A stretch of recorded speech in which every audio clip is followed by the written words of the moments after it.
12 years have passed since my wife abandoned me in the hospital. Now, after all this time, she's asking for my forgiveness. My name is Robert, and I'm 45 years old. I'm sharing my story here, hoping to gain some perspective and advice on how to handle this situation.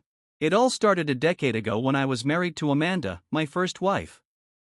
We had been married for 5 years, and during that time, we built a life together with our 2 children, Jenna, who was 5, and Kevin, who was 3. Life seemed stable and content, like a normal family. But everything changed in the blink of an eye. One morning, as I was driving to work, a speeding car swerved into my lane and collided with my vehicle. The impact was devastating, and everything went black. The next thing I knew, I woke up in a hospital bed, disoriented, my body wrapped in bandages and plaster. The nurse informed me that I had been in a coma for 2 days. I remember thanking the doctor for saving my life, so grateful just to be awake. But little did I know that the worst part of my journey was just beginning. A week into my treatment, my doctor sat me down with the devastating news: I was paralyzed from the waist down, and there was a chance I would never walk again. I could hardly process the words. The weight of it all crashed over me like a tidal wave. Amanda broke down when she heard the news, too.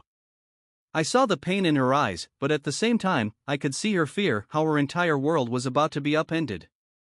She would have to take care of the house, manage everything, and raise the children by herself. I could tell it was going to be hard for her, but I had no idea how hard things would become. As the days turned into weeks, I fell deeper into a spiral of despair. The reality of my paralysis was something I just couldn't accept. Every morning, I would stare at the blank walls of my hospital room, the sense of helplessness gnawing at me. I couldn't help but think that my life as I knew it was over. I feared I would never play with my kids again, never hold my wife close, never walk without the crutch of a wheelchair. All the things I had taken for granted were suddenly out of reach, and I wasn't sure how to cope with that loss. As if that wasn't enough, Amanda's visits to the hospital began to dwindle. At first, she came 3 times a week, bringing the children to see me.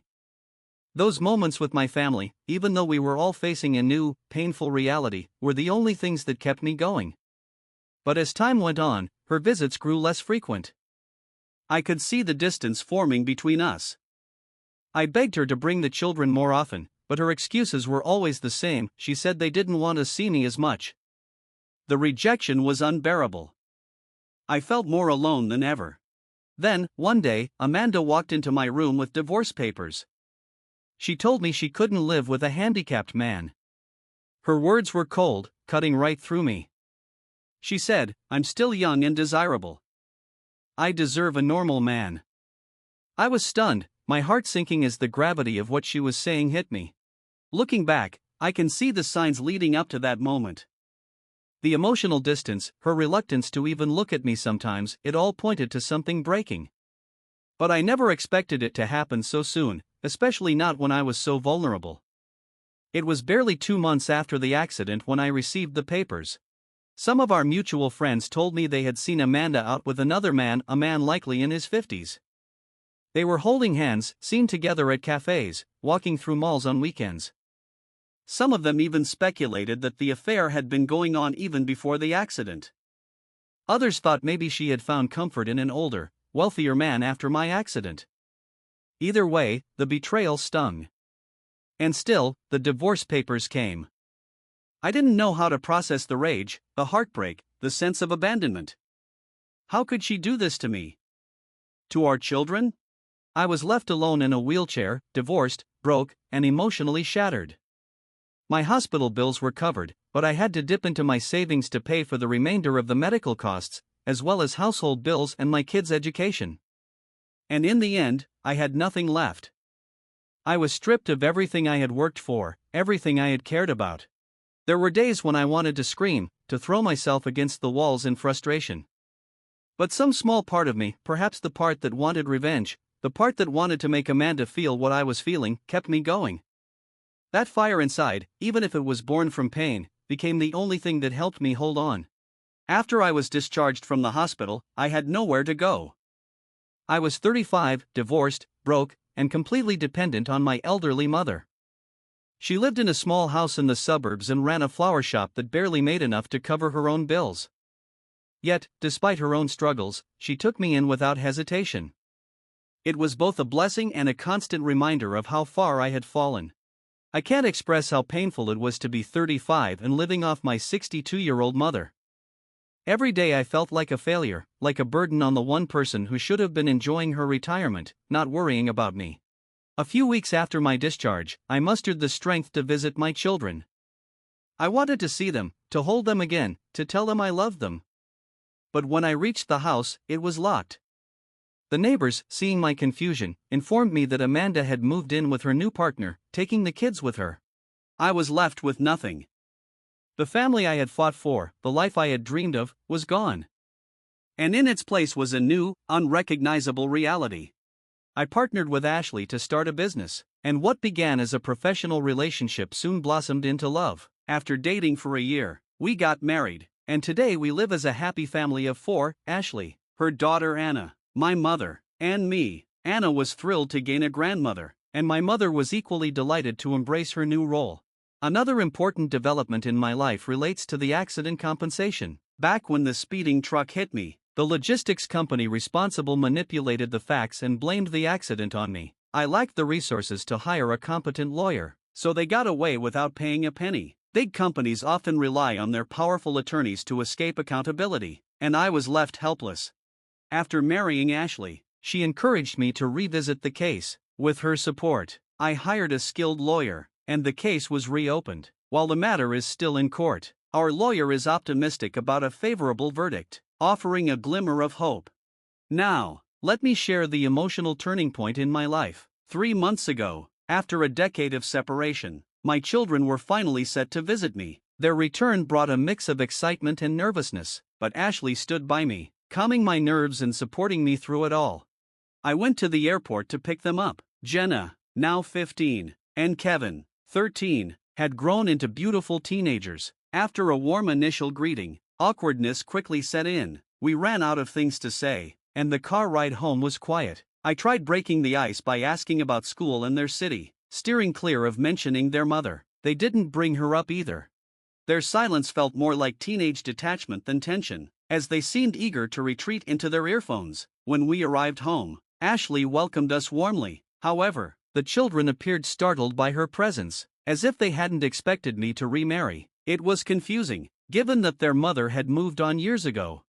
Ashley had thoughtfully prepared the guest room for them, and over lunch, she outlined the family vacation we had planned. The children's reactions were neutral, not enthusiastic, but not dismissive either. Ashley and I were left puzzled by their mixed responses. After lunch, they retreated to their room and locked the door.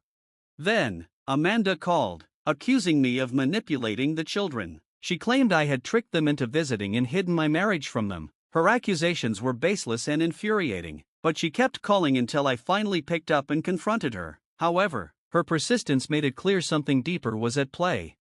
Later, I decided to address the tension with my children. After some hesitation, they opened up. Amanda had told them I abandoned them, painting me as a heartless father. I was stunned and heartbroken. I shared the truth that it was their mother who left me, taking them away and blocking every attempt I made to contact them. I showed them evidence, the restraining orders, court documents, and my rejected pleas to see them.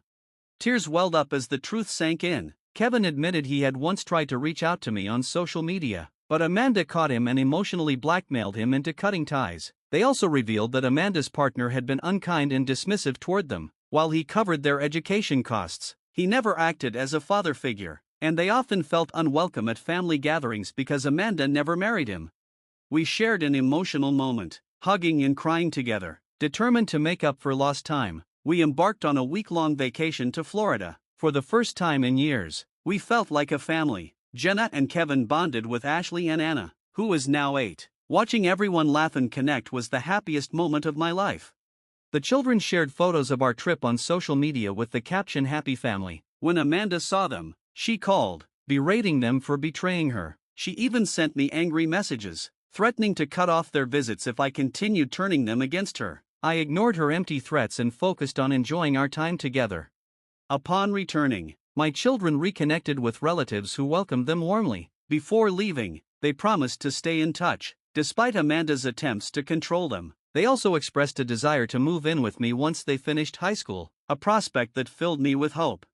Not long after, the court ruled in my favor regarding the logistics company. I received substantial compensation, not just for the accident but also for the injustices during the initial trial. I shared the news with my children, who were thrilled. We began planning their permanent move to my home. A month later, Amanda showed up at my office, asking for forgiveness. She admitted that after my accident, she became desperate and sought financial security with an older, wealthier man. She tried to justify her choices as being for the children's future. I made it clear that I had moved on and that Ashley and Anna were now my family. Despite her repeated attempts to manipulate me, I stood firm. Today, my children have decided to move in with me. They'll stay briefly before heading to college, where they plan to live independently. Rebuilding our relationship has been a bittersweet journey, but it's one I'm grateful for every day.